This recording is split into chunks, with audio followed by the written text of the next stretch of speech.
Movie की शुरुआत में कहानी के पिछले हिस्सों के बारे में बताया जाता है। इजिप्ट के किंग ने अंडरवर्ल्ड के गॉड के साथ मिलकर एक बहुत ही पावरफुल तलवार बनाई थी।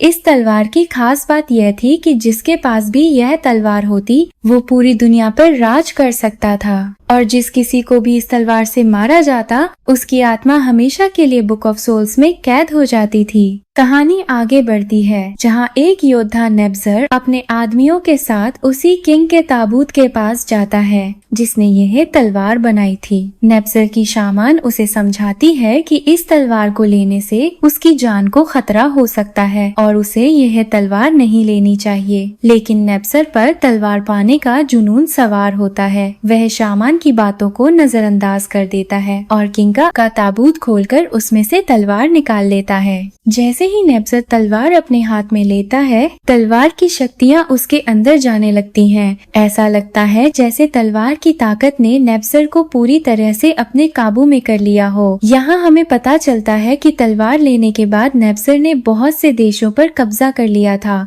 इतने देशों पर राज करने के बाद उसे लगने लगता है कि वह अब खुद एक गॉड बन गया है। नेब्जर का एक दुश्मन भी होता है जिसका नाम स्कॉर्पियन किंग मथायुस है। तलवार लेने से पहले नेब्जर ने मथायुस के बहुत से आदमियों को मार डाला था। अगले सीन में मथायुस को दिखाया जाता है जो एक गांव में तलवारें बनाने का काम करता है। वहीं उसका एक दोस्त होता है, एक छोटा बच्चा जिसका नाम एबल है। यह बच्चा मथायुस को बहुत पसंद करता है और अपना ज्यादा समय उसी के साथ बिताता है। एबल मथायुस जैसा ही बनना चाहता था। कुछ देर बाद मथायुस शिकार करने के लिए जंगल चला जाता है। उसके जाते ही गांव में नेब्जर की कमांडर अपने सैनिकों के साथ पहुंच जाती है। वह गांव वालों से पूछती है कि मथायुस कहाँ है। गांव के लोग मथायुस के बारे में कुछ नहीं बताते। इस बात पर कमांडर को बहुत गुस्सा आता है और वो पूरे गांव में आग लगवा देती है। इसी बीच मथायुस भी वहां पहुंच जाता है। उसे देखते ही कमांडर के सैनिक एक साथ उस पर हमला कर देते हैं। मथायुस हिम्मत नहीं हारता बल्कि पूरी ताकत से उनका सामना करता है और उनसे लड़ने लगता है।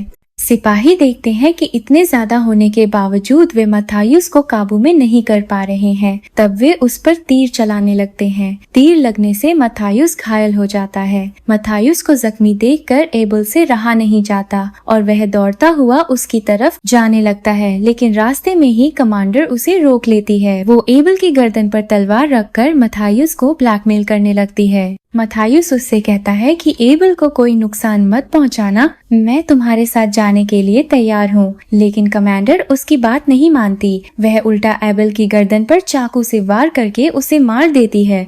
एबल को मरता देखकर मथायुस को बहुत गुस्सा आता है और वह कमांडर पर हमला करने लगता है। कमांडर पहले से ही इसके लिए तैयार होती है। वो पलटकर वार करती है और मथायुस को बेहोश कर देती है। इसके बाद वह मथायुस को पिंजरे में डालकर नेब्जर के पास ले जाने के लिए निकल जाती है। रात को वे लोग रास्ते में आराम करने के लिए रुकते हैं। जब सभी सो जाते हैं तभी वहाँ एक लड़की हमला करती है जिसका नाम ताला होता है। ताला एक योद्धा होती है। वह अचानक उन पर हमला करती है और वहाँ मौजूद सारे सिपाहियों को मार देती है। इसके बाद वह मथायुस को वहाँ से छुड़ाकर अपने साथ ले जाती है। एक जगह पहुंचकर ताला मथायुस के चारों तरफ आग जलाती है और उस पर एक रिचुअल करती है। इस रिचुअल की वजह से वहाँ बहुत सारे बिच्छू आ जाते हैं। वह बिच्छू मथायुस के जख्मों को काटते हैं और धीरे धीरे उसके घाव भरने लगते हैं। अगली सुबह जब मथायुस को होश आता है तो वह खुद को ताला के सामने पाता है। वह ताला से पूछता है कि तुम कौन हो और तुमने मेरी जान क्यों बचाई। इस पर ताला उसे बताती है कि उसके पिता ने एक लड़ाई में उसकी मदद की थी। वह कहती है कि नेब्जर उनके कबीले पर हमला करके उन्हें खत्म करना चाहता है। इसी वजह से उसके पिता ने उसे मथायुस के पास भेजा है। उन्होंने उससे कहा था कि अगर वह तुमसे मदद मांगे तो तुम मना नहीं करोगे। ताला की बात सुनकर मथायुस उसकी मदद करने के लिए तैयार हो जाता है। ताला उसे बताती है कि इस वक्त नेब्जर के पास सबसे बड़ी ताकत वह मैजिकल तलवार है। वह कहती है कि उस तलवार का मुकाबला सिर्फ एक ही चीज कर सकती है और वह है बुक ऑफ सोल्स। उधर शामन को अपने बाज के जरिए खबर मिलती है कि मथायुस निकल चुका है। वह ये खबर नेब्जर को भी देती है कि मथायुस बुक ऑफ सोल्स को ढूंढने जा रहा है। वह नेब्जर को बताती है कि अगर वह बुक मिल गई तो तो उसकी तलवार की ताकत खत्म हो जाएगी।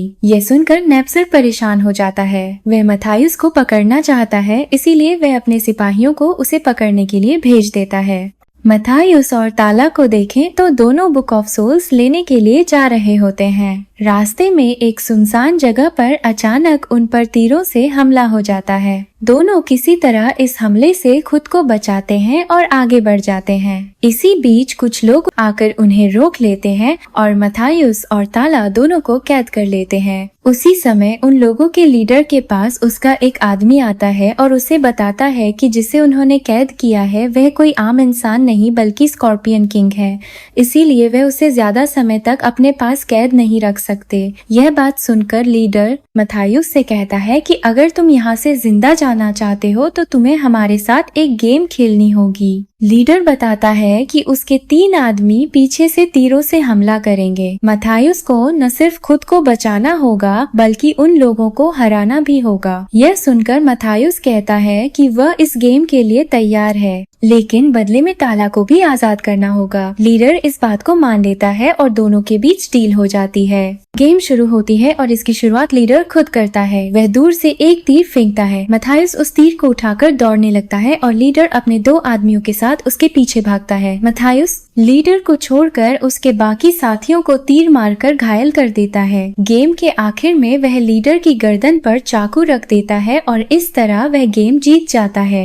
मथायुस की बहादुरी देखकर लीडर बहुत हैरान हो जाता है। वो मथायुस को थैंक्स भी कहता है क्योंकि उसने उसके किसी भी आदमी की जान नहीं ली थी। डील के मुताबिक लीडर मथायुस और ताला दोनों को आजाद कर देता है। इसके बाद दोनों अपना सफर आगे बढ़ाते हैं। कुछ दूर चलने के बाद वे एक गेट के पास पहुंचते हैं। गेट के चारों तरफ सिर्फ खाली जगह होती है। जब वे ध्यान से गेट को देखते हैं तो उस पर कुछ लिखा हुआ नजर आता है जो असल में एक पहेली होती है। ताला यह देखकर अपने पास मौजूद एक पेज निकालती है। उस पेज पर लिखा होता है कि इस जगह से 200 कदम दूर जाना होगा। दोनों 200 कदम दूर जाते हैं तो वहाँ उन्हें एक बड़ा सा ढक्कन दिखाई देता है जो मैनहोल जैसा होता है। ताला एक डिवाइस उस ढक्कन में लगाती है लेकिन वो काम नहीं करता। तब मथायुस कुछ सोचता है। वो गेट पर लिखी पहेली को हल करता है और फिर डिवाइस पर लगे लेंस को पकड़कर घुमाता है। चांदनी लेंस से टकराती है और उसकी रोशनी गेट पर पड़ती है। जैसे ही रोशनी गेट पर पड़ती है, गेट एक पोर्टल की तरह खुल जाता है। ये देखकर दोनों बहुत खुश हो जाते हैं और उस पोर्टल के अंदर चले जाते हैं। उस पोर्टल के अंदर जाते ही वे दोनों उस किले में पहुंच जाते हैं जहां से उन्हें बुक ऑफ सोल्स लेनी होती है। दोनों वहां बुक ढूंढने लगते हैं लेकिन तभी एक क्रीचर उन पर हमला कर देता है। वे दोनों उस क्रीचर का ठीक से मुकाबला नहीं कर पाते। इससे पहले कि क्रीचर उन्हें ज्यादा नुकसान पहुंचाता, पानी के अंदर से एक लड़की बाहर आती है। वह लड़की क्रीचर को उन्हें मारने से रोक देती है। उस लड़की का नाम अमीना होता है और वह क्रीचर असल में अमीना का प्रोटेक्टर होता है। अमीना उन्हें बताती है कि यह क्रीचर उसी का रक्षक है और इसने उसे कभी भी यहाँ से बाहर जाने नहीं दिया। वह यह भी बताती है कि यह क्रीचर क्ले और जादू से बनाया गया है, लेकिन इसे आग से बहुत डर लगता है। अगर आग इसे छू ले तो ये तुरंत पिघल जाएगा। अमीना की बातें सुनने के बाद ताला उसे बताती है कि वह दोनों यहाँ क्यों आए हैं। ताला कहती है कि वह बुक ऑफ सोल्स लेने आए हैं क्योंकि वह नेब्रेसर को रोकना चाहते हैं। ताला की बात सुनकर अमीना कोई जवाब नहीं देती बल्कि ऊपर बने एक होल से आती चांदनी के नीचे खड़ी हो जाती है। जैसे ही वह उस रोशनी के नीचे खड़ी होती है, उसके शरीर पर उन सभी लोगों के नाम दिखाई देने लगते हैं जिन्हें अब तक उस मैजिकल तलवार से मारा गया था। ये देखकर ताला और मथायुस हैरान रह जाते हैं और उन्हें समझ आ जाता है कि बुक ऑफ सोल्स कोई किताब नहीं है बल्कि अमीना ही असल में बुक ऑफ सोल्स है। दूसरी तरफ नेब्रेसर की कमांडर अपने सिपाहियों के साथ उसी लीडर के इलाके में पहुंचती है जिसने पहले मथायुस और ताला को कैद किया था। लीडर और उसके आदमी उन्हें आगे बढ़ने से रोक देते हैं। कमांडर उन्हें धमकाते हुए कहती है कि रास्ता छोड़ दो, लेकिन उसकी धमकी का लीडर और उसके साथियों पर कोई असर नहीं होता। लीडर कमांडर से कहता है कि अगर उन्हें आगे जाना है तो उन्हें उनसे लड़ना होगा। कमांडर समझ जाती है कि ये लोग कुछ ही पलों में उन्हें खत्म कर देंगे, इसलिए वह अपनी जान बचाने के लिए वहां से निकल जाती है।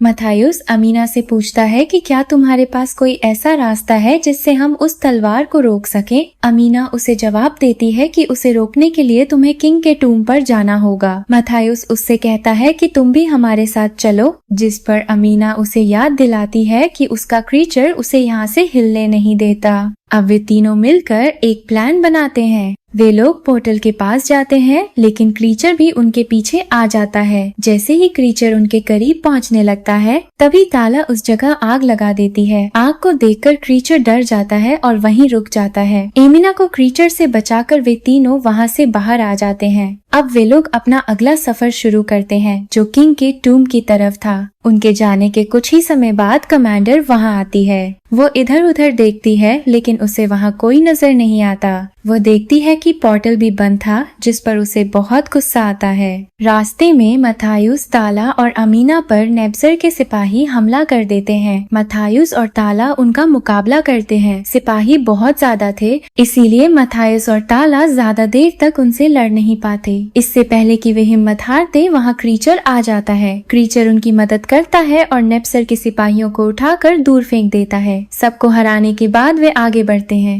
अब वे लोग बंदरगाह की ओर बढ़ते हैं। किंग का टूम बंदरगाह के उस पार था। जब वे बंदरगाह के पास पहुंचते हैं, तो मथायुस वहां कमांडर को देखता है। वह पहले से ही उनका इंतजार कर रही थी। मथायुस अपने साथ बाकी लोगों को मुश्किल में नहीं डालना चाहता था, इसलिए वह उन्हें कश्ती में बैठने के लिए कहता है और खुद कमांडर के सिपाहियों से लड़ने चला जाता है। मथायुस उनके सिपाहियों से लड़ने लगता है, लेकिन तभी वहां और सिपाही आ जाते हैं। इसी बीच ताला गधा गाड़ी लेकर वहां पहुंच जाती है। मथायुस कूदकर उसमें बैठ जाता है और वे दोनों वहां से निकलने में कामयाब हो जाते हैं। इसके बाद सभी लोग कश्ती में बैठकर किंग के टूम के लिए निकलते हैं। तभी अमीना को एक विजन दिखाई देता है, जिसमें वह देखती है कि नेब्जर ने ताला के भाई को मैजिकल तलवार से मार दिया है। यह विजन देखकर वह ताला को बताती है कि नेब्जर ने तुम्हारे भाई को मार दिया है।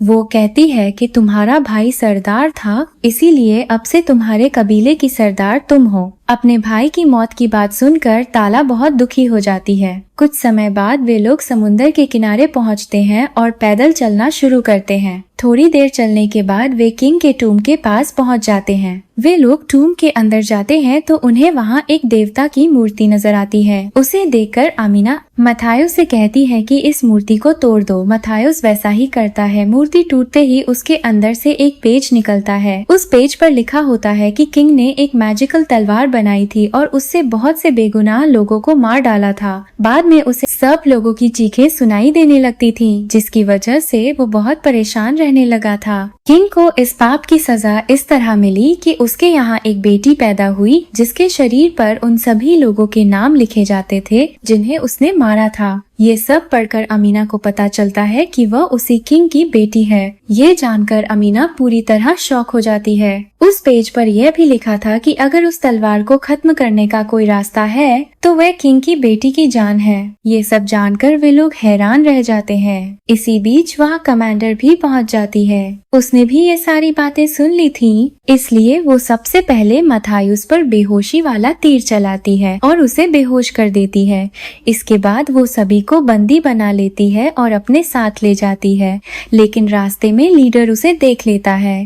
रात के समय मथायुस के पास नेब्जर आता है। मथायुस को कैद करके उसके हाथ बांध दिए गए थे और उसे अभी तक होश नहीं आया था। नेब्जर शामन से कहता है कि वो मथायुस को आसानी से नहीं मारेगा, बल्कि पहले उसके साथ लड़ना चाहता है और फिर उसे मारेगा। उसकी बात सुनकर शामन कहती है कि तुम्हें इसके साथ लड़ाई नहीं करनी चाहिए, बल्कि अभी इसे मार देना चाहिए, क्योंकि यह तुम्हारे लिए खतरा बन सकता है। नेब्जर को अपनी ताकत पर बहुत घमंड था, इसीलिए वह शामन की बात को नजरअंदाज कर देता है और तलवार से मथायुस पर वार करके उसे जख्मी कर देता है। इसके बाद वे दोनों आमीना के पास जाते हैं। शामन एमिना से कहती है कि बुक ऑफ सोल्स कोई और नहीं बल्कि तुम ही हो। वह कहती है कि तुम्हारी वजह से नेब्जर की शक्तियाँ खतरे में हैं। यह सुनते ही नेब्जर अमीना को जलाने का हुक्म दे देता है। उसके आदेश पर शामन एक रिचुअल की तैयारी करने लगती है, जिसमें अमीना को जलाया जाना था। उधर मथायुस के जख्म से खून बहने लगता है। जैसे ही खून जमीन पर गिरता है, वहाँ बहुत सारे बिच्छू आ जाते हैं। वे मथायुस के शरीर पर चढ़कर उसे काटने लगते हैं। बिच्छुओं के काटने से मथायुस का जख्म पूरी तरह ठीक हो जाता है और उसी के साथ उसे होश भी आ जाता है। होश में आते ही मथायुस सबसे पहले खुद को जंजीरों के लिए जाता है और उसी के साथ कैद से आजाद कर लेता है। फिर वह वहां मौजूद लोगों से कहता है कि अमीना को कोई हाथ भी न लगाए। उसी समय वहां नेप्सर भी पहुंच जाता है और मथायुस के साथ लड़ने लगता है। दूसरी तरफ लीडर भी अपने सिपाहियों के साथ वहां आ जाता है। वे नेप्सर के लोगों पर आग वाले तीरों से हमला कर देते हैं। एक तीर लगते ही शामन की मौत हो जाती है। नेप्सर और मथायुस के बीच जबरदस्त लड़ाई होती है। उनकी इस लड़ाई में मथायुस का साथ देने के लिए अमीना का प्रोटेक्टर भी आ जाता है। वह नेप्सर से लड़ने की कोशिश करता है, लेकिन नेप्सर एक ही वार में उसकी तलवार उसके शरीर में घोंप देता है। प्रोटेक्टर तलवार के साथ ही आग में गिर जाता है। नेप्सर ने प्रोटेक्टर को तो मार दिया था, लेकिन तलवार भी उसके साथ ही आग में गिर जाती है और साफ तौर पर नेप्सर के हाथ से निकल जाती है। अब नेप्सर की सारी शक्तियां खत्म हो जाती हैं। उसकी कमांडर भी वहीं मौजूद होती है। मथायुस के पास वही चाकू होता है जिससे कमांडर ने अबेल को मारा था, इसलिए वह वही चाकू निकालता है और उससे कमांडर पर वार करता है। कमांडर एक ही वार में मारी जाती है। इसके बाद मथायुस अपने हाथ में लगी जंजीर, जिससे उसे कैद किया गया था, नेप्सर के गले में डालकर जोर से खींचता है। नेप्सर संतुलन खोकर आग में गिर जाता है और वहीं उसकी मौत हो जाती है। फिर मथायुस आग के पास जाता है और उस जादुई तलवार को उठाता है। इस मैजिकल स्वॉर्ड से मथायुस के अंदर कोई शैतानी शक्तियां नहीं आती, उल्टा वह तलवार नीले रंग में चमकने लगती है। तभी आमीना उसके पास आती है और उससे कहती है कि अब इस तलवार को कर देना चाहिए। वह कहती है कि तुम जानते हो, इस तलवार को खत्म करने के लिए तुम्हें मेरी जान लेनी होगी और मैं इसके लिए तैयार हूँ। आमीना मथायुस से कहती है कि मुझे मार दो। इस पर मथायुस पूछता है कि क्या तुम्हें मारे बिना इस तलवार को किसी और तरह से खत्म नहीं किया जा सकता? मथायुस अमीना को मारना नहीं चाहता था। उसकी बात के जवाब में अमीना कहती है कि जब तक ये तलवार खत्म नहीं होगी, बहुत सारे लोग नेप्सर बनने की कोशिश करते रहेंगे, इसीलिए इस तलवार का खत्म होना जरूरी है। उसकी बात सुनकर मथायुस को न चाहते हुए भी तलवार उसकी तरफ करनी पड़ती है। आमीना खुद ही अपने शरीर को तलवार में घुसा देती है। कुछ ही पलों में तलवार और आमीना दोनों राख में बदल जाते हैं। आखिरी सीन में मथायुस को दिखाया जाता है, जो अकेला ही अपने अगले सफर के लिए निकल जाता है और यही इस मूवी का अंत हो जाता है।